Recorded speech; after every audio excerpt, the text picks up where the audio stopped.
Con esto de Internet han aparecido cientos de productos que han nacido sin el apoyo de grandes empresas, pero que han conseguido imponerse en el mercado y que los usuarios los aceptasen por ser productos pues hechos por otros usuarios y en algunos casos realmente muy estables. Es lo que ha sucedido, por ejemplo, con Linux. Lo inventó un estudiante finlandés porque no tenía un ordenador de última generación y quería aprovechar pues el ordenador que tenía en su casa. Hoy ese sistema operativo se ha instalado en multitud de aparatos que llevan sistema operativo Linux y algunos, por ejemplo, como las máquinas del metro. Hoy vamos a hablar de ese sistema que además ha cautivado a cientos de usuarios. En fin, para hablar de todo esto tenemos con nosotros a Juan Tomás García de la Asociación Española Técnicos de Linux. Bienvenido. Buenas tardes. Y a Antonio García Ferreras, director de los servicios informativos de la cadena SER. Bienvenido. ¿Qué tal? Que ahí de Linux y eso... Bueno, nos defendemos, ¿sabes? No, quiero decir que no está instalado todavía. Bueno, no está instalado, pero si me convence quizás lo podemos estudiar. Ah, bueno, siempre es pronto. Juan Tomás, ¿qué es el Linux? Porque claro, un sistema operativo, pero bueno, no sé, defíneme un poquito cuál es la característica. Bien, para hacer un resumen muy rápido, Linux es el resultado de un movimiento que está rompiendo con el paradigma tradicional de la programación. Hasta ahora eran las grandes compañías las que hacían una inversión muy fuerte, hacían una especie de gran secreto en torno a cuál era su tecnología y sacaban un producto para vendernos. El caso más famoso es Windows, pero hay muchos más. Y Linux nació un poco de la idea de que había un montón de gente que necesitaba tener soluciones y no tenía que tenían dos tipos de requerimiento. Por un lado, que estuvieran accesibles o tendiesen a ser muy baratos, y la otra que técnicamente solucionasen problemas que no se estaban solucionando hasta ahora. Y a partir de ahí surgió Linux. ¿Qué es lo importante? Que realmente gracias a Internet, gracias a que ha habido un cambio en la filosofía de programación, lo que está ocurriendo es que un grupo de gente está colaborando y el resultado final es Linux, que es el sistema operativo. Es curioso porque has hablado de movimiento y realmente es verdad que no es tanto un sistema operativo, que puede ser más o menos eficiente, pero es un sistema operativo, pero sin embargo lo que ha creado alrededor es un gran movimiento de personas, ¿no? Porque claro, me decías antes que incluso hacéis viajes, no sé. Sí, digamos que la idea no solo es importante, y vuelvo a resistir, de que técnicamente sea bueno o no, sino que está permitiendo la posibilidad de que no tengas que estar luchando contra unos plazos de entrega, de unos objetivos comerciales, de qué se coloca o no, dependiendo del departamento de marketing, sino que cualquiera puede colaborar. Y no solo colabora y hace programas, que esto es lo que tradicionalmente han hecho los programadores en cada uno de sus puestos de trabajo en las distintas empresas, siendo secreto, sino que además lo ve mucha gente, lo ve técnicamente mucha gente. Entonces, gracias a Dios, esa gente puede opinar y puede mejorar, o puede que sus sugerencias sean nulas, pero en cualquier caso es muy democrático. Lo que alguien empieza a construirlo, lo puede acabar cualquiera de los otros, se puede mejorar en cualquier momento, incluso se puede bifurcar. ¿Eso sería posible si hubiera intereses comerciales de por medio? Pues es más complicado, porque existe un jefe de proyecto, entre comillas, que a su vez está presionado por un departamento de marketing para que se hagan una serie de cosas y se hagan en unos plazos, y normalmente eso hace que técnicamente no se pueda hacer como tú quieres, o como un grupo de desarrolladores que además coincide con que son muy buenos, tiene una idea innovadora y la pueden implementar sin ninguna presión comercial. Pero yo imagino que habrá mucha gente que cuando esté oyendo hablar de esto no sepa exactamente que, es decir, hablamos de un sistema, supongo que cuando uno se enfrenta a un ordenador que tiene Linux, se encuentra exactamente lo mismo que se encontraría en cualquier otro ordenador, por ejemplo, que tuviera Windows, ¿no?, que es el sistema más extendido. Exactamente, los dos hacen funcionar ordenadores. Como sistemas operativos, los dos lo intentan hacer. ¿Cuál es la diferencia? Que cuando tienes una máquina con Windows o con otro sistema operativo, bueno, pues te dan lo que compras, que es una licencia. Si quieres un procesador de textos tienes que comprarlo, si quieres un programa de autoedición de vídeo o un programa para ver DVDs tienes que comprarlo, hay que pagar una serie de licencias y te dan lo que te dan. En el caso de Linux, desde el primer día y desde el mismo momento en que lo instalas, tienes la posibilidad de tener un número muy elevado de productos, más de los que necesite probablemente ningún usuario, que ya están disponibles y que son libres. y que los puedes utilizar, te los puedes bajar de internet, puede que ya te vengan los CD-ROM de Linux, pero en cualquier caso ya no tienes ningún problema de licencia y en algunos casos los programas son o mejores o por lo menos equiparables a los de Windows. Pero para el usuario normal, que sí, para no al experto, ni el técnico, ni el estudiante de informática, el usuario habitual, el ciudadano normal de un ordenador, ¿por qué tendría que utilizar Linux? ¿Por qué es mejor Linux? ¿Es más sencillo? ¿Es más operativo? Al margen de ser más barato, como tú dices, el acceso a los programas. Vamos a ver, Linux está naciendo, que ya tiene casi 7 años, el proceso es exponencial y va muy rápido, pero por ejemplo en los últimos 2 años es cuando se está mimando la parte de interface gráfico, que es lo que digamos es lo que ve el usuario final. Entonces un usuario final todavía le cuesta un poco más el funcionar con Linux. Me refiero a que no tiene todas las cosas, digamos que no es el objetivo final es que se utilice Linux hasta en las casas y cada vez se va facilitando, pero todavía estamos creciendo en esa parte. Por ponerte un ejemplo, yo supongo que si tú tienes un usuario final, ha comprado un ordenador, él necesita una serie de herramientas que tienen que funcionar y que le tienen que funcionar con unas garantías. Esas herramientas también se las empieza a ofrecer Linux y también empiezan a ser gratuitas. Me refiero a procesadores de texto, hoja de cálculo, programas para ver DVDs. Como tal, empiezan a estar y ¿cuál es la ventaja? Pues que es mucho más estable. Realmente, no sé, yo siempre que hablo con un usuario de Windows me dice que se le cuelga, que se le para, que no le funciona, que le va lento. Pero hay ordenadores que no se cuelgan ni se paran. Porque entonces, vamos a ver, la tendencia... Ya sí que es una noticia. Habría dos noticias importantes. La de que los coches no se estropean y que la de que los ordenadores no se caen. Pero bueno, ¿qué pasa hasta con los aviones? No, la tendencia es que si las cosas están bien hechas, desde base se puede conseguir mucha más fiabilidad. Lo famoso de los ordenadores de Linux es que pueden estar meses sin apagarse. A no ser que se vaya la luz o se estropee un disco duro, no fallan. ¿Es difícil instalarse Linux? Pues en el último año hemos estado viviendo que ha habido muchas modificaciones en los procesos de instalación y realmente las últimas versiones que se venden de Linux en un CD, de lo que llamamos distribuciones, que es el mismo Linux, pero que se le añade una serie de programas pues, para facilitar la instalación, para dar soporte, para que tenga una serie de manuales. La tendencia es que con 6 o 7 pasos de Enter prácticamente se instala un Linux. O sea que es relativamente simple. A mí la comparación que me gusta hacer me gustaría saber de 10 usuarios que que sepan algo de un ordenador y se les coloque Windows y se les coloque Linux, ¿cuántos son capaces ellos solitos de instalar los dos? No ya uno de ellos. ¿Y quién sale beneficiado en la comparación? ¿Linux? Digamos que cada vez están el nivel de estabilidad de lo fácil que es instalarlo es parecido en los dos, pero lo que daría ese estudio es que solo 3 son capaces de instalárselo. Los otros 7 recurren a alguien. O sea, la informática no es lo más sencillo del mundo. Cuando un aparato tiene más de 2 botones empieza ya a ser complicado. ¿Y cuándo será más sencillo? Pues como todo se está evolucionando. Hay una máquina de Linux que si yo os digo que es una máquina de Linux os sorprendería, que se llama Tivo, que se vende en Estados Unidos. Tivo lo que hace realmente es, se pone debajo de la televisión y tú cuando alguien te llama por teléfono le das un botón de stop y se para el telediario. Lo que está haciendo es simplemente grabando en tiempo real. Cuando se acaba la conversación le das al play y sigue. Lleva Linux. Te puedo asegurar que no solo hace eso, te graba también los programas, si te gusta una serie o te gusta un personaje, te sugiere que va a haber una película esta noche que si quieres que la grabe. Bueno, lleva Linux. ¿Y cómo se llama el aparato? Tivo. Ese te gusta a ti. Cargar uno. En fin, bueno, hay tiempo, ahora seguimos hablando de eso porque ya sé yo que te ha gustado, ¿eh? Lleva Linux y funciona con un mando a distancia. Bueno, y hoy estamos linuxeros, en fin, yo sé que más de algún amigo se va a enfadar, pero las cosas están como están y queríamos ver pues cuáles son las ventajas para utilizar Linux. Carlos Giralda se ha ido a experimentarlo y se ha encontrado con esto.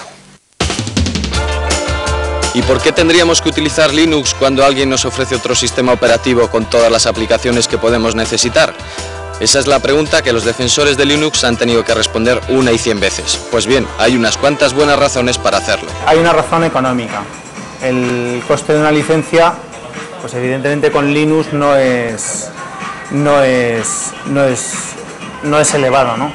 En segundo lugar, el acceso a toda la documentación. Es decir, que con Linux no solamente tienes acceso al manual de usuario, Si algo no te gusta, lo cambias.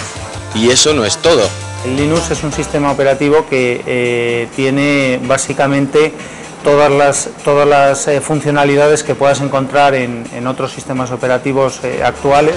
El software libre se abre paso afanosamente entre usuarios de todo pelaje y de su éxito depende que la tecnología llegue a los que menos tienen. El software abierto es una apuesta que hacemos, ¿no? Y que tratamos de que sea la apuesta de futuro. Lo que trata de perseguir esto es que todo el mundo tenga acceso al software, no solamente unos privilegiados que tienen dinero. Nada parece poder frenar el desarrollo del software libre. Si puedes conseguir algo gratis, ¿por qué vas a pagar por ello? Las consecuencias que se deriven de semejante desaguisado están por ver. Nos decías que es relativamente fácil de instalar, bueno, en algunos casos incluso apretando varias veces al Enter, pero ¿cuáles son las diferencias básicas que nos encontramos? O sea, a la hora de la instalación, por ejemplo, porque una vez ya están los programas puestos, supongo que más diferencia, ¿se arrastra igual en ventanas, igual que el Windows? O... Sí, vamos a ver, si hay algo que es importante dentro de Linux es que no intentamos cambiarlo todo, o sea, no inventamos en vez de un ratón un gato, ni el Enter pasa a ser el espacio, ni mucho menos. Digamos que lo que ha investigado Xerox, después Apple y luego Microsoft, está estudiado durante muchos años y no hemos cambiado el comportamiento. Cuando quieres copiar, copias, y cuando quieres pegar se utiliza lo mismo el ratón. Luego, la diferencia, yo cuando coloco, de vez en cuando cambio una versión de lo que es el entorno gráfico y pongo a mis hijos, uno tiene 9 años y el otro tiene 13 y se manejan sin preguntar, prueban, hacen sus pruebas y descubren que a los 5 minutos están funcionando. Realmente es muy parecido. No puede cambiar, la programación de momento no puede cambiar, ni debe. O sea, uno de los objetivos es que un usuario de Windows pueda pasar a Linux en muy poco tiempo. ¿Qué es lo que mueve a los usuarios de Linux a ser una piña? Ahí ya es una reflexión más filosófica que otra cosa. Sí, pues es algo muy sencillo, vamos a ver. El que los usuarios de Linux, o por lo menos el núcleo inicial de los usuarios de Linux, se van con una piña es porque hay mucha más facilidad de funcionar, de tener herramientas. Ya no estamos hablando de usuario final, sino de la gente que está desarrollando, que lo está utilizando comercialmente, que cada vez que tiene que resolver un problema utiliza una máquina de Linux. Si tú lo que percibes que la filosofía es yo aporto un poco pero obtengo mucho, o obtengo mucho aunque no aporte un poco, lo normal es que no estés peleado con la gente que lo está haciendo. Vale, y además ya es una gente especial, entre los egoístas, entre comillas, y la gente que gratuitamente, en aras de su familia, de su tiempo libre o de sueño, está dedicando horas para mejorar algo y que realmente hemos llegado muy lejos. Ese tipo de gente, digamos que normalmente cae mucho mejor y te animas a colaborar, a ayudarle, a hacer traducciones, a probarle el producto y al final te beneficias tú. Entonces es muy difícil alguien que te da el llevarte mal con él. Otra cosa es la BSA, pero eso es otra historia. Pero esto es como el colectivo que usa Mac, igual, lo mismo. Sí, en cierta parte a todo esto. Sí, en las últimas versiones no. Bueno, es que vamos a ver, habría que haber definido primero el Linux, porque el Linux es solo una parte de lo que es el sistema operativo.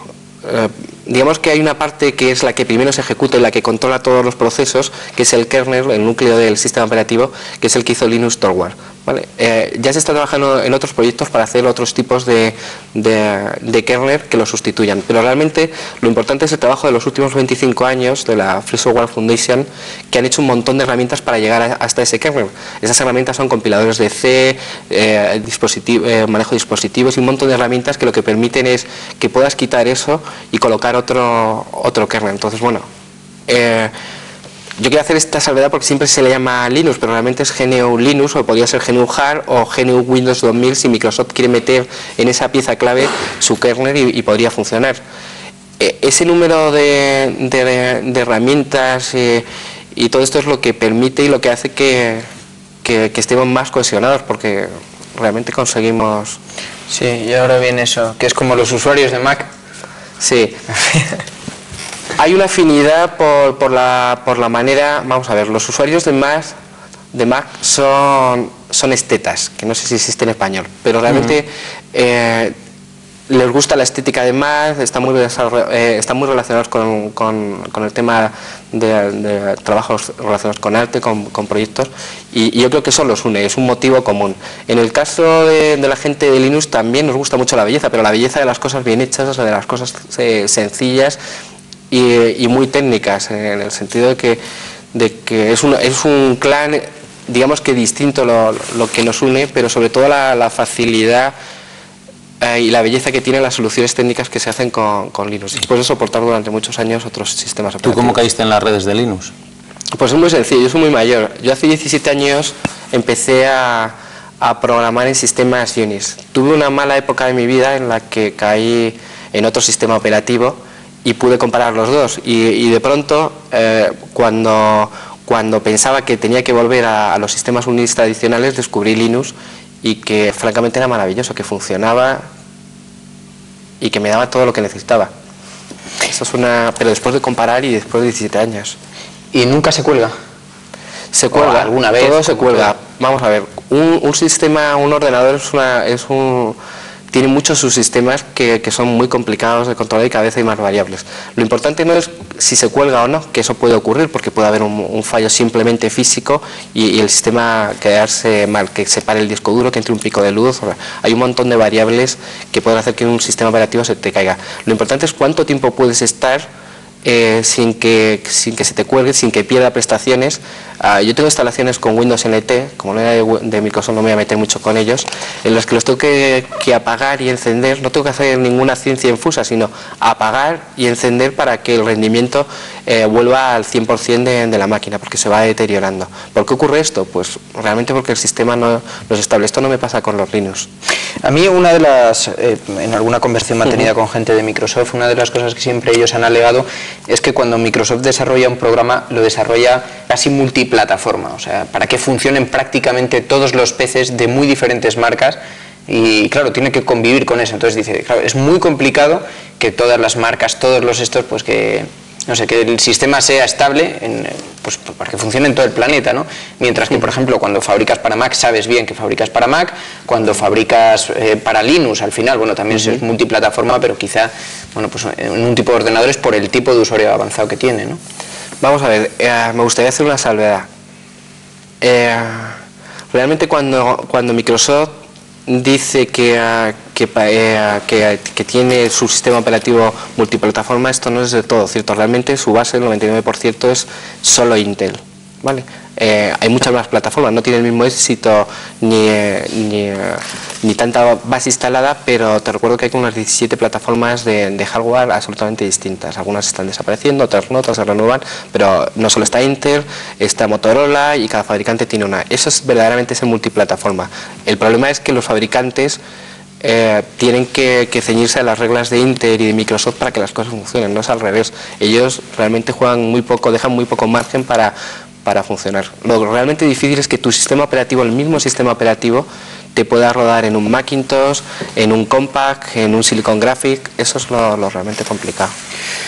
Bueno, decíamos antes que en fin, que Linux está funcionando en multitud de pequeños aparatos que desconocemos, y pues queríamos catalogar algunos de esos aparatos y saber, pues por ejemplo, decía, lo podemos encontrar incluso en algunas taquillas del metro, lo podemos, igual que otros sistemas operativos, pero en este caso, hoy, como digo, es nuestro día Linux, y hemos ido a ver en qué aparatos nos podremos encontrar sistema operativo tan estable y con tan buena fama. Eso del software libre suena todavía algo lejano en los oídos de la gente corriente. Linux parece reservado a programadores y fanáticos de la informática, pero lo cierto es que ya hay multitud de aparatos que nos rodean que pueden funcionar con el sistema del código abierto. Son los llamados empotrados. Una inyección electrónica, un teléfono móvil, un firewall o un router si estamos en unos sistemas más grandes. O una lavadora. Actualmente casi en cualquier sitio disponemos de un ordenador. Entonces este es un sistema empotrado. Ahora mismo también incluso los relojes, IBM ha anunciado que tiene también un reloj que funciona con Linux. Las taquillas del metro en Argentina usan software libre y en Madrid está previsto que el euro y Linux aterricen juntos en expendedoras y tornos allá por el 2002. Pero eso no es nada comparado con lo que veremos dentro de poco. Hay una estación de videojuegos que quiere competir contra la PlayStation y contra la nueva estación de videojuegos de Microsoft, que se llama Indrema y que va a funcionar enteramente con Linux. Por otro lado, creo que Ericsson tiene firmado también un contrato con Red Hat para introducir en todos los teléfonos móviles o en sus teléfonos móviles Linux. El código abierto tiene fama de no quedarse bloqueado nunca, una ventaja que muchas empresas parecen decididas a aprovechar. Shell, por ejemplo, va a crear un superordenador para localizar petróleo. Igual que lo tienes en dispositivos muy pequeños, lo tienes en dispositivos enormes. Por ejemplo, ahora mismo, o hace unos días, Shell ha firmado un contrato con IBM por el cual se van a montar 1024 computadores, todos trabajando en paralelo. Va a correr sobre Linux. Teléfonos, relojes, agendas, lavadoras. Hasta ahora Linux había vivido entre sombras, pero a este paso, dentro de poco, todos van a querer salir del armario y cambiarse al software libre. Una cosa que yo, Juan Tomás, yo no sé si ¿es Bill Gates el gran enemigo de los linuxeros? No, sorprendentemente. Bueno, no, estaba pensando si había algún otro más grande. No, debe ser Saddam Hussein, pero no, realmente quien es el enemigo de los linuxeros son las patentes de software. Esto podrá parecer que es algo que tiene que ver las patentes, el software y Bill Gates, pero la idea es la siguiente. Hace 3 años se autorizaron el sistema de patentes para software en Estados Unidos y en su satélite Japón. Y el peligro que realmente tenemos es que nosotros cada vez que creamos un código va bajo una licencia que se llama GPL, que entre otras cosas lo que te obliga es que se tenga que publicar siempre el software, o sea que no se pueda ocultar el fuente, que se tenga que adjuntar con los programas que tú estás enviando para que pueda seguir modificándose. Si se usa o alguien intenta usar ese software, tenga que seguir siendo libre porque está basado en software libre. Y entonces el movimiento, la parte verdaderamente crítica es que hay un movimiento que sí que funciona en Estados Unidos y que en la primera batalla de la guerra de las patentes en Europa se acaba de ganar y se ha hecho una moratoria de 2 años, que lo que te permite es que tú llegas y si estás sumando 2 números y lo haces sumando uno y poniéndolo otro abajo y sumándolo, eso se puede patentar y prohibirte que tú no lo utilices en ningún programa. Ese es el verdadero enemigo del software libre, porque no tenemos abogados suficientes para luchar contra un ejército de abogados que estén defendiendo el que tú no puedas utilizar el código. Tendríamos que inventarnos algo para sumar o algo para restar o realmente no podríamos desarrollar nada nuevo. Oye, tendría que ser todo nuevo, ¿no? ¿Qué es lo que sostiene, iba a decir mercado, pero no me atrevo a llamarle mercado, qué es lo que sostiene al sistema Linux? Porque es cierto que, por ejemplo, algunos programas se venden, pero la creación supongo que no será gratuita. Habrá gente que también trate de vivir de eso porque al final estas cosas, tanto para difundirlo, por ejemplo, como para viajar a otros países, como para exponer novedades, pues para todo eso se necesita dinero, ¿no? Efectivamente. Primero, no conozco ninguna persona relacionada con Linux que esté en el paro como tal y que esté implicada o que sepa hacer cosas. ¿Por qué realmente surge el dinero con Linux? Yo soy consultor y estoy especializado bastante en Linux y algún sistema operativo más Unix. Realmente yo tengo un valor intrínseco en conocer Linux por 2 razones, porque puedo aportar unas soluciones muy buenas para una empresa y porque el estar relacionado con Linux como tal me da un montón de conocimiento que sube, digamos, que mi caché o mi posibilidad de dar consultoría. De ahí es de donde de verdad sale el dinero. Lo que no tiene ningún sentido es que, no sé, que salga de licencias o de otro tipo, sino realmente como si yo estoy implicado con el movimiento Linux, conozco un montón de soluciones, las empresas lo que hacen es no pagan por el Linux, pagan por los servicios que les pueda dar. Y eso ocurre, no te voy a decir el 100% porque sería muy duro, pero en el 100% de la gente que está involucrada con Linux. Y ahí es donde sale fundamentalmente el dinero. ¿Quién es el señor Torvald? Pues es un finlandés que cuando yo había empezado en Unix, él jugaba al fútbol, pero bueno, luego me adelantó a toda velocidad. Y es un estudiante muy brillante muy brillante y que tenía la misma necesidad que tiene ahora todo el mundo, pero que tiene mucha gente en el mundo, que es, bueno, yo quiero estudiar Unix porque no me gusta Windows, me parece que es un sistema muy limitado, que es muy bonito de cara al usuario, pero yo soy un profesional y quiero hacer cosas muy avanzadas o que sean estables. Y lo que se dedicó es a hacerse el sistema operativo con un par de narices, a hacerse el sistema operativo él. Ahora, él tenía 21 años cuando lo crea, ¿qué tiene ahora? ¿29, 28? Ahora tiene, yo creo que está, vamos a ver, fue en el 91, me vas a pillar, 31 o 32. ¿Tú le conoces? Y tiene 3 hijas. ¿Le conoces personalmente? No, y luego, yo creo por ejemplo, que me falta. Bill Gates es otro niño prodigio de la informática, es decir, es el hombre más rico del mundo, dicen, uno de los más ricos. Linus Torvald también. ¿Tiene dinero? ¿A qué se dedica? ¿Cómo? Vamos a ver. Linus Torvald no tiene tanto dinero como Bill Gates, pero vamos, hay una diferencia. Pero más que nosotros también, sí. No, debe estar ganando un sueldo normal. Y me explico, el sueldo que tiene él debe estar alrededor de los 40 millones de pesetas, que es lo más normal en Estados Unidos para un muy buen informático. De hecho, ¿él vive en Estados Unidos ahora? Ahora vive en Santa Clara. Santa Clara con su mujer y sus 3 hijas, porque no solo le da tiempo a programar, sino a tener muchos hijos. Hay una especie de devoción también por la gente, ¿no? Porque, bueno, supongo que, en fin, pasa en todas las áreas del planeta, todo el mundo tenemos líderes y personas a las que admiramos, ¿no? Pero hay una gran admiración por él, ¿no? Vamos a ver, Linus Torvald yo nunca le he tratado personalmente, pero sí que conozco gente que ha comido, ha cenado con él y que le ha tratado más de 5 minutos en una entrevista. Realmente la admiración no es tanto por cómo es en persona, porque al final es un tipo nórdico que bromea, pero es un tipo nórdico que no tiene mucha gracia. Vamos, no es un cachondo mental. No, no es un líder, no es un líder carismático.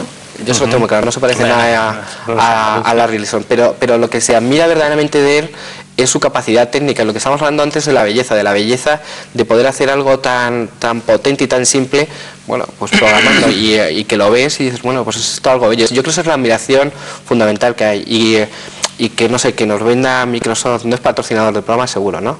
Pues no lo habéis perdido. Pero que lo fuera, seguro que respetaría. No, pero oye, hay ciertas buenas relaciones. Microsoft nos vende que ellos tienen que hacer unas inversiones de miles de millones de dólares, que sus productos no pueden ser más baratos porque tienen que invertir muchísimo en I+D para hacer un sistema operativo que, bueno, que tiene cosas que están muy bien, pero que ha llegado hasta donde ha llegado. Y de pronto llega no solo el Linus Torvald, sino 40 o 50 más que gracias a Internet se pueden comunicar más o menos todos los días, se ponen de acuerdo y hacen un producto que ahora no le está haciendo tambalear este año, pero que en 4 o 5 años tiene problemas Microsoft porque no venden más, literalmente. Entonces, la paradoja es, bueno, pues este es el David que ha podido con el Goliat, pero sin querer luchar contra el Goliat, sino, bueno, que ha revolucionado el sistema y por eso se le admira. Y se le admira porque todavía es capaz, estando ahora involucrado en el diseño de microprocesadores, teniendo vida familiar y todo esto, todavía responde muchos correos y tiene mucho nivel técnico. De todas maneras, este Goliat, Microsoft todavía tiene buena salud, ¿no?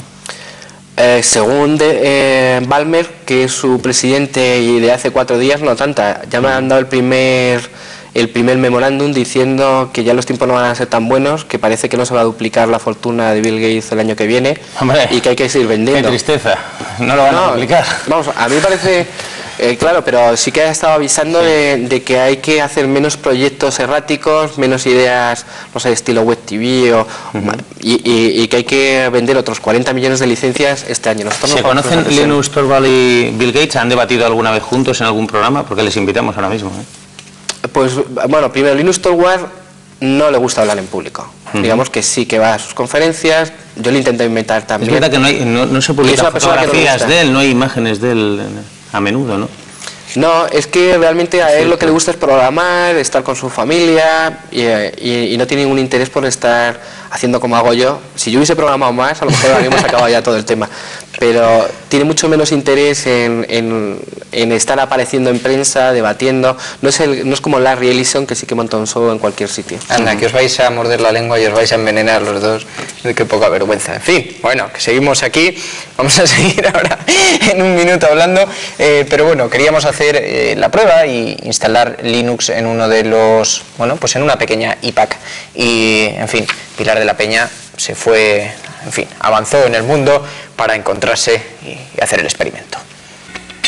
En teoría, Linux puede funcionar en cualquier equipo sin importar el tamaño, así que ¿por qué no intentar cargarlo en una agenda electrónica? En el caso de la iPack parece una misión más sencilla porque la propia Compaq permite a sus usuarios escoger el sistema operativo que deseen. Incluso han publicado la forma de pasar de Windows a Linux. Pero lo primero que tenemos que hacer para instalar Linux en un iPack es localizar la información dentro de Internet. En este caso toda la información se encuentra en la web de handheld.org y a continuación seguir las instrucciones, bajarse los distintos programas y seguir las instrucciones. Realizar el cambio de sistema operativo no está de momento al alcance de cualquiera. Conviene tener ciertos conocimientos sobre la materia porque siempre aparecen dificultades. Hemos transferido el cargador y lo que vamos a hacer ahora es arrancarlo y sacar una copia de seguridad de la memoria. Entonces vamos a ver qué pasa. Bueno, pues aquí en efecto nos aparece un fichero, las herramientas. Unas cuantas transferencias de archivos y descargas después, si se tiene suerte, se habrá conseguido una agenda que funcione con Linux. Comparando ambos sistemas operativos, Windows tiene mayores prestaciones para las aplicaciones de agenda, mientras que Linux permite más vistosidad y libertad a la hora de diseñar las páginas, y bastantes más juegos. Por lo demás, pocas diferencias. Ambos sistemas tienen reproductor MP3, reconocen la escritura a mano, permiten planear la vida por horas, días, semanas y meses. Y eso sí, Linux lo hace sin necesidad de pagar licencia y dándole un toque menos serio al asunto. Juan Tomás, de todas formas todavía me continúa una duda, iba a decir una deuda, me estás... yo voy a decir. ¿Qué es la Asociación Española Técnicos de Linux? Bien, Linux es algo que se organiza o se autoorganiza solo. Digamos que empieza Linux, encuentra otro montón de gente que tiene la misma idea, están en la misma frecuencia, se ponen todos a trabajar, sigue creciendo el sistema operativo, en unos años hay 5.000 usuarios, cada vez hay más, y lo normal es que la gente, por lo menos en Linux es muy normal, que la gente que está colaborando, que lo está usando, pues le apetezca charlar con gente que también lo está utilizando, que intercambien información, ayuda. De hecho, el sistema operativo que mejor sistema de ayuda tiene ahora mismo es Linux, porque se ayuda a toda la comunidad. Hay un montón de listas de correo, de páginas web, y si tú tienes un problema y lo pones, prácticamente en una hora lo tienes resuelto. Pagando, esto también se puede conseguir incluso con grandes compañías, pero no es lo normal que los usuarios se ayuden a los propios usuarios. Llegado este momento en el que digamos que es en el mundo de los gurús, de la gente que es capaz de entender cómo funciona Linux por debajo, sigue creciendo y se va desbordando, creamos la TEL para conseguir que las empresas, que la administración pública tuviesen y les llegase qué era Linux y por qué podían utilizar Linux en contra de otros sistemas operativos. Por ejemplo, una de las ideas que promueve realmente a TEL es que me parece que es una aberración. Nosotros estamos en el segundo mundo, pero más en el tercer mundo.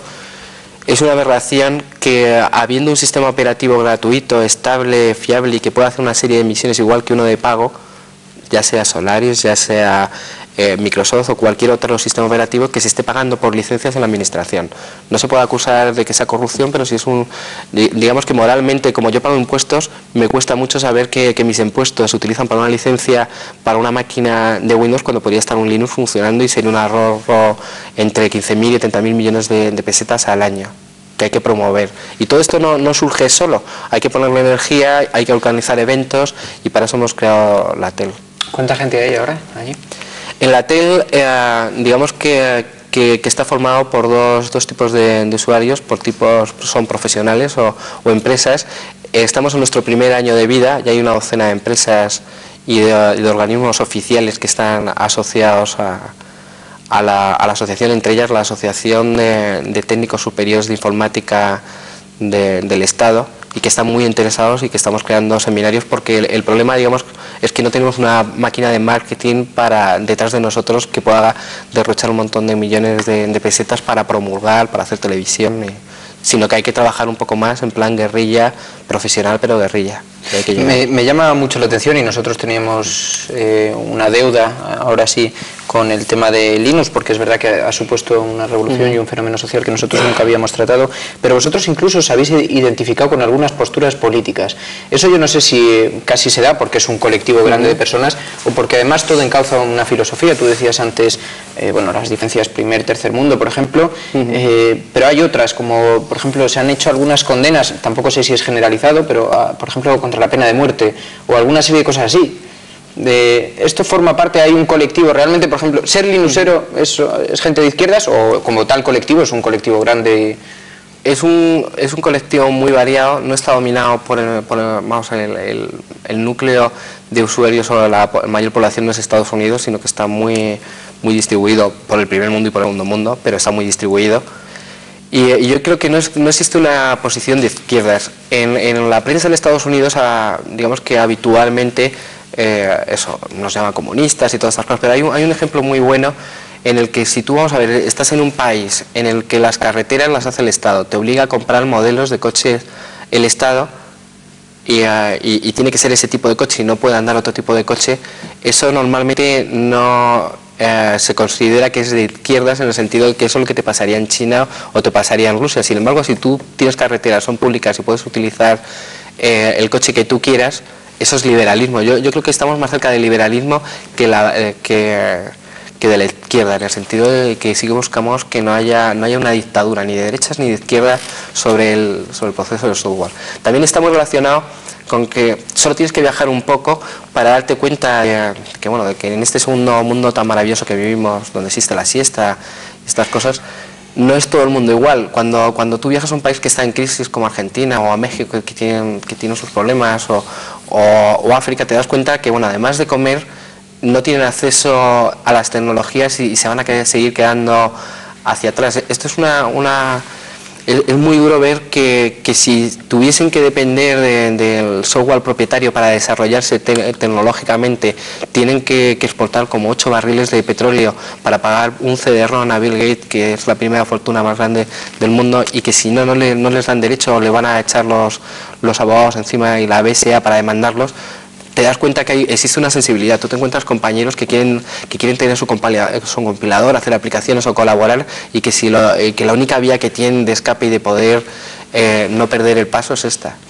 ¿Has hablado, si eso es de izquierdas o de izquierdas? Has hablado un par de veces de la BSA. ¿Qué tienes contra la BSA o qué tienes con la BSA? La BSA me ha mandado 3 cartas este último mes y ninguna ha sido un Christmas, ninguna ha sido de Navidad, sino que quieren que haga una relación con todos los ordenadores que tengo, qué licencias y qué programas estoy utilizando. Entonces, bueno, primera, cualquiera de la gente que está en mi empresa cobra un dinero por hacer su trabajo, y ya me da mucha pereza que pierdan su tiempo haciendo un inventario. No es obligatorio, pero bueno, juraría que es ligeramente intimidatorio. Y realmente yo solo utilizo por Linux, entonces lo tengo muy fácil. Tengo alguna licencia de Windows y la he pagado. Y seguimos teniendo Word 95, que salió muy bueno, le das y carga en unos segundos y hace lo que tiene que hacer, negrita. Pero yo no voy a hacerle una lista de qué tengo instalado simplemente por miedo a una denuncia o a que vengan a estarme. Entonces me parece muy duro que eso se esté haciendo con las empresas. La historia es... ¿Qué? ¿Has utilizado mis productos y no has pagado mi licencia? Yo creo que están en su derecho de meterlo en la cárcel si ha hecho eso, pero no creo que sea la forma, y tampoco se ha educado a la gente. Se supone que es una alianza para evitar la piratería, entonces se supone que deben educar y no llegar a la parte del castigo. Entonces lo suyo sería que la BSA regalase Linux. En vez de decir te vamos a meter un pleito porque verdaderamente nos has robado, y yo estoy de acuerdo con ellos que cuando te roban puedes meterlo en la cárcel porque así es la legislación, lo que habría que decirles es, oye, toma Linux, que es gratuito y funciona con este software tan maravilloso, y no nos robes las licencias, que si no te tenemos que meter en la cárcel. Yo tengo una duda, ¿para ti qué es lo mejor de Windows? Pues hay 2 productos que son ciertamente lo mejor que se ha hecho en el siglo pasado, porque supongo que ya queda poco de o nada, y son Excel y Word. Eso lo ha conseguido hacer bastante bien. El interfaz gráfico, realmente cualquier persona de Macintosh te contará por qué no es tan bueno, y eso me parece que está muy bien. La otra parte que también han conseguido que vaya muy bien y que todavía tenemos que trabajar en Linux es la parte de multimedia, sobre todo en vídeo, que está lleno de patentes y que nos impiden el saber con qué algoritmos se comprime o usarlos, incluso usarlos. O sea, yo no puedo utilizar un DVD porque la parte de cómo se descomprime, aunque me haya comprado una unidad de DVD y me haya comprado un DVD legal, no puedo hacerlo en Linux porque hay una parte que es secreta, que está...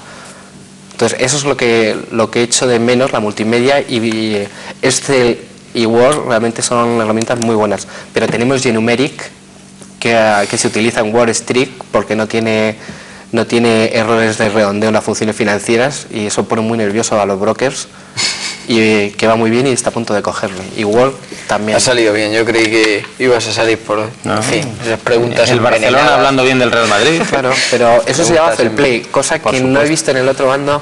Bueno, no, es mentira, hay veces que se portan bien. Juan Tomás García, muchas gracias por habernos acompañado y bueno, pues nada, seguimos observando el fenómeno de Linux. Muchas gracias. Muy bien, muchas gracias a ti. Bueno, y nosotros continuamos aquí. Ya sabéis que tenemos un hacker que, en fin, en sus años se dedicó a hacer, bueno, porque es ex-hacker, y se dedicó a hacer ciertas cosillas por ahí, y hoy ya todavía le quedan algunos vestigios de aquello, e investiga para nosotros a través de Internet recursos que se va encontrando sobre los temas que tratamos aquí. Hoy se ha puesto a sumergirse en el mundo de Linux. ¡Ay, Linux! Pues qué queréis que os diga. Con poquito que busquéis espero que comprendáis lo que significa que exista un sistema operativo que crece al ritmo de la comunidad en la red.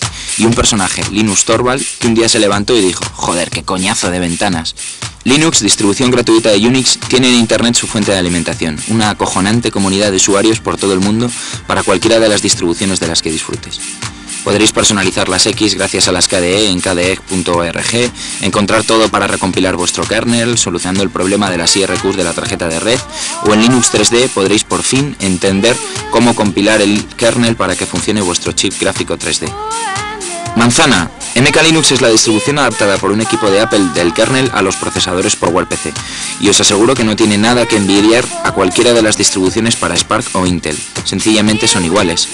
En España, sobre todo la comunidad universitaria ha desarrollado el trabajo para traducir al castellano las distribuciones, pero sobre todo la más famosa, Red Hat, en redhat.com por supuesto, y la gran mayoría de los how-to de la distribución original, que ya va por la versión 7, el proyecto Lucas, barrapunto.com, el Congreso de Hispalinux, Hispafuentes y GUL, el grupo de usuarios por antonomasia junto a Eurolic. Yo creo que el único problema es que hay que perderle el miedo. Y seguimos en el programa hablando de Linux y bien, hay un medio en España que está exclusivamente a través de Internet, que es barrapunto.com, exclusivamente dedicado a estos temas, y tenemos hoy con nosotros a Álvaro del Castillo, precisamente de barrapunto.com. Bienvenido. Hola, muchas gracias. Álvaro, ¿qué es exactamente lo que estáis haciendo vosotros? ¿Cómo es Barrapunto? Pues realmente Barrapunto fue un sitio que se inició por una serie de inquietudes que teníamos varias personas, que teníamos un punto de referencia, un sitio que se llamaba Slashdot, que era un sitio americano. Parece que es el sitio de referencia en todo lo que es información sobre el software libre, abierto. Sí, realmente Slashdot nació un poco, digamos, más bien a las nuevas tecnologías, a las evoluciones en Internet, o sea, todo lo que tenía que ver con Internet. Lo que pasa es que poco a poco también fue derivado hacia el software libre, y ahora sí que realmente se ha convertido igual que Barrapunto en un sitio de referencia de software libre. Entonces ahí sí que ahora todo el mundo sí que tiene como Slashdot el punto de anuncio de todo tipo de cosas. O sea, todo lo importante que pasa en el software libre suele pasar por Slashdot también. Formas parte también del proyecto llamado Genome. ¿Qué es exactamente? Genome es un proyecto que nace con un único objetivo, que es el de simplificar lo que es Linux para el usuario final. O sea, Linux, hasta hace poco tiempo, pues era dedicado sobre todo al mundo de desarrolladores, de hackers, o sea que disfrutaban mucho yendo a las entrañas del sistema, toqueteando lo que es todo tipo de configuraciones, incluso con la línea de comandos a la antigua usanza tipo MS2. Claro, ese tipo de entornos para el usuario final no tiene ningún tipo de... O sea, no, es muy difícil llegar a los usuarios finales con ese tipo de entornos. Los usuarios están acostumbrados ya a escritorios amigables, con ventanas, con iconos, con botones. Un poco Genome lo que quiere es llegar a traer al mundo de Linux la facilidad de uso del entorno Windows de Microsoft. Entonces un poco ese es su objetivo primordial. Es decir, vosotros lo que queréis es que sea una alternativa real, porque en estos momentos el Linux no es una alternativa real a sustituir, digamos, por el usuario, el ciudadano más normal, es decir, de Microsoft, ¿no? De Windows. Sí, efectivamente, o sea, el objetivo es justamente ese. O sea, queremos realmente quitarnos un poco de encima eso, el ser un poco un entorno dedicado únicamente a hackers y ya llevarlo al usuario final, o sea que el usuario final pueda disfrutar de lo mismo que disfrutamos nosotros. Entonces la única manera de conseguirlo es teniendo un entorno realmente amigable. Entonces ha costado mucho llegar hasta donde estamos ahora, pero a lo largo del año que viene posiblemente ya tengamos un entorno en facilidad de uso similar al entorno de Microsoft. Vosotros, bueno, una de las cosas de las que hablábamos al principio de este programa era de las posibilidades que ofrecía el software libre, ¿no? Posibilidades para mejorar los propios programas en algunos problemas que hubieran presentado, pero ¿realmente es más estable el software libre que el software comercial? ¿O? Pues realmente una cosa sorprendente del software libre es, por ejemplo, el número que se utiliza para las versiones. O sea, es muy curioso como, por ejemplo, programas que en software libre te lo bajas y dicen en la versión 0.1. Normalmente eso suele sorprender mucho al usuario y decir, pero bueno, ¿qué es esta versión 0.1? Esto debe ser súper inestable y no funcionar. Y sin embargo el usuario lo prueba y realmente funciona. Porque en el software libre no hay ninguna posibilidad de sacar código que no funcione perfectamente. Porque en cuanto saques código que no funciona perfectamente, te lo van a ver la gente y los desarrolladores lo van a ver y van a decir, rápidamente pierdes el prestigio que puedes tener en la comunidad. Entonces, uno de los objetivos primordiales es cuando sacas software que funcione muy bien. Y aparte la gente que hace software libre suele ser gente que ama lo que hace, o sea que realmente para ellos es un arte el programar. Entonces como es un arte programar, lo haces todo con sumo cuidado, teniendo muy bien cualquier tipo de problema, o sea, tienes mucho cuidado con lo que haces. Entonces realmente se consigue una calidad muy buena. Nosotros hemos hablado también de la filosofía que hay en torno a Linux, ¿no?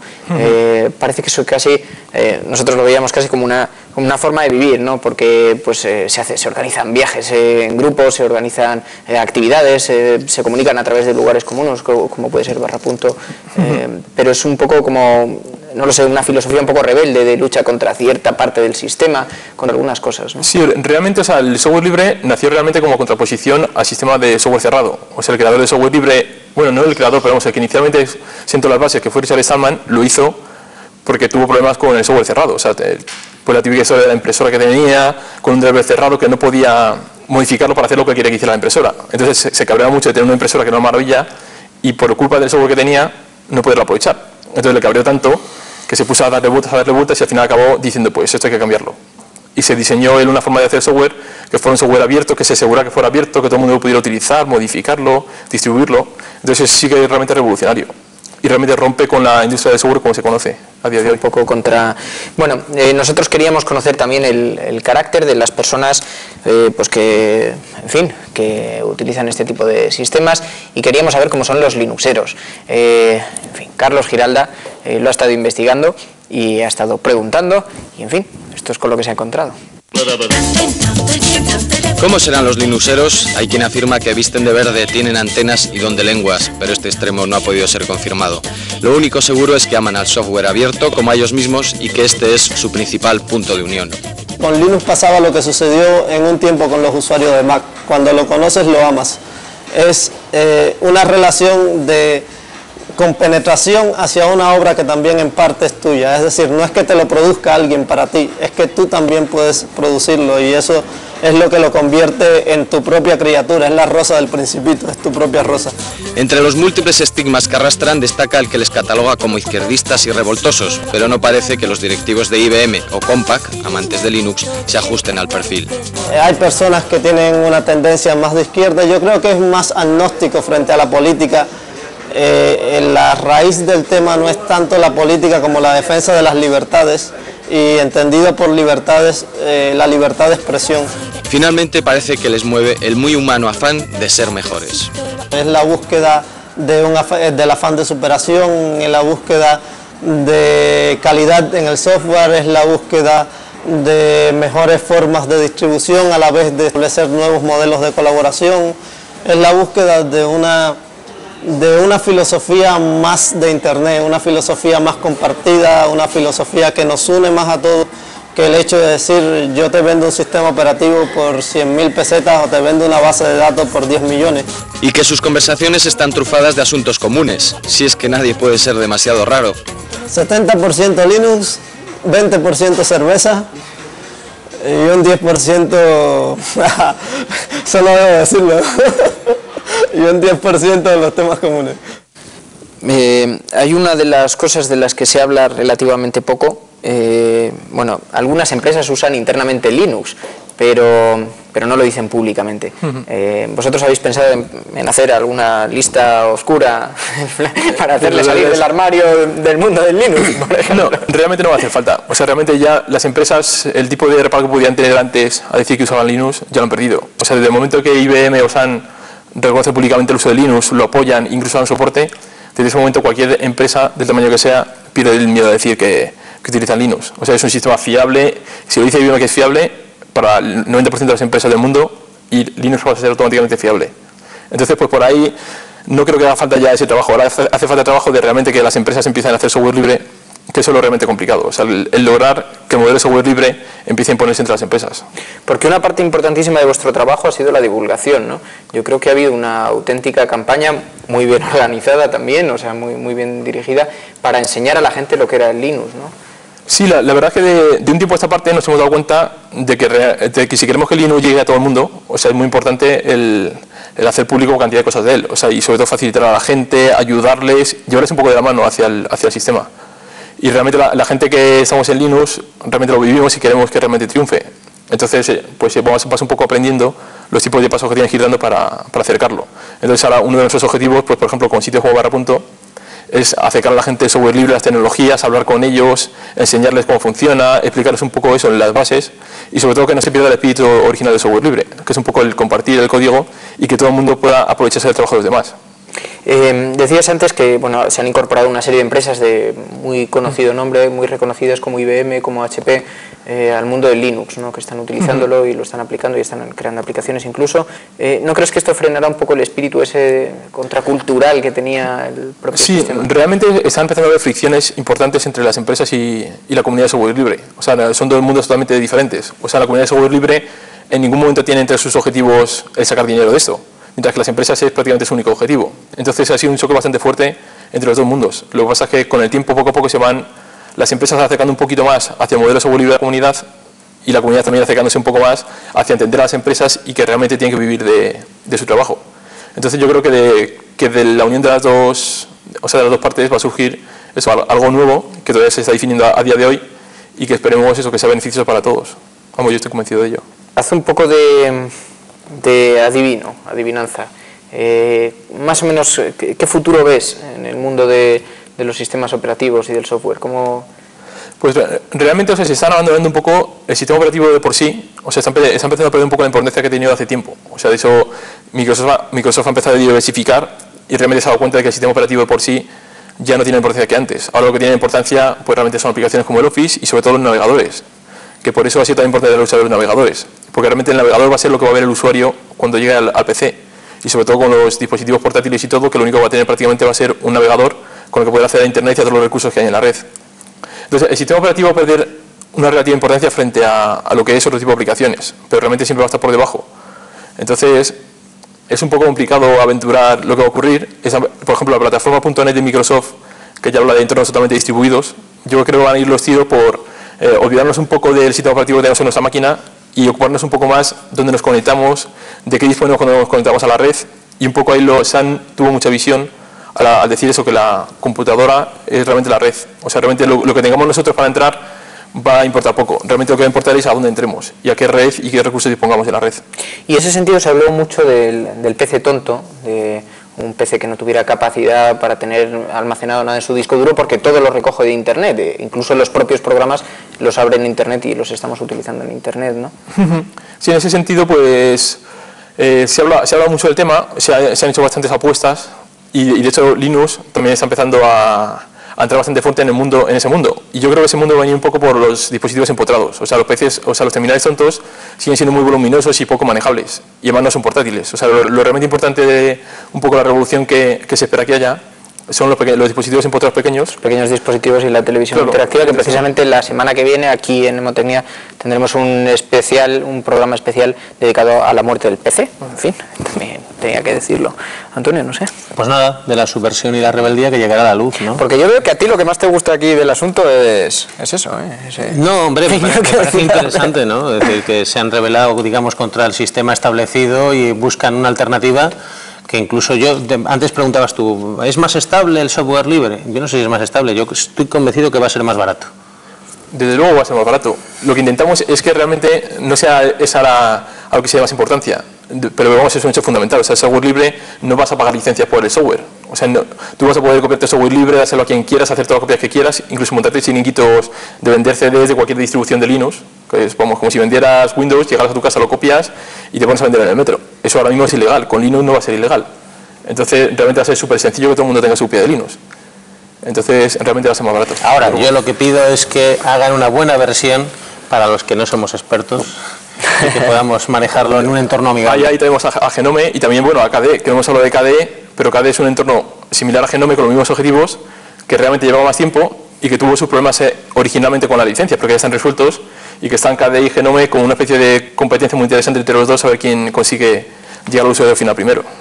En fin, Álvaro del Castillo, de Barrapunto, muchas gracias y tienes aquí tu casa. Muy bien. Muchas gracias por todo. Antonio García Ferreras, nos vemos la semana que viene. Ponga un pingüino en su vida.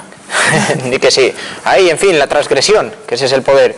Bueno, muchas gracias a todos. Ya sabéis que volvemos todos los miércoles, que tenéis una dirección de correo electrónico en la que se están recibiendo pues muchas preguntas o muchas sugerencias y muchos comentarios, y eso de verdad que nos interesa muchísimo, y ya sabéis